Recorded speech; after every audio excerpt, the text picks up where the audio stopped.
And as you've pointed out, with the nickel industry and possibly with iron ore in the future, there's no guarantee that we're going to have those rivers of gold that we had at the beginning of this century.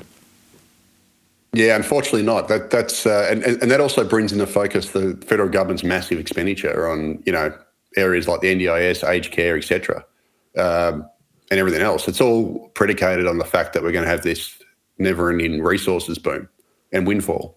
And as I've said repeatedly, although that's been great for raising corporate taxes, we don't raise nearly as much as we should have, and we haven't put it away for a rainy day like Norway's done and Qatar and all these other places that actually set up, sovereign wealth funds, etc., to store their mineral wealth, which they can then draw upon in the future when that mineral wealth, inevitably shrinks. And we haven't done that, unfortunately.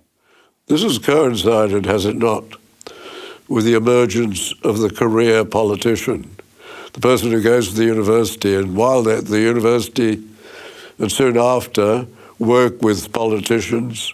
They become advisors at a very early age, and one of their primary ambitions during that advisorship is to find a safe seat and find a power broker who will get them into that safe seat.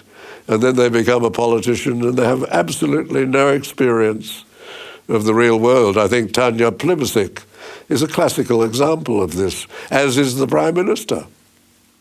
It's not just politicians; it's also senior bureaucrats. I mean, we've seen, we've seen it across the board where these senior bureaucrats and are basically getting paid exorbitant salaries of close to $1 million. And you got to ask yourself for what. So it's, I think it's politicians, but it's also the senior public service, the bloat in the public service as well.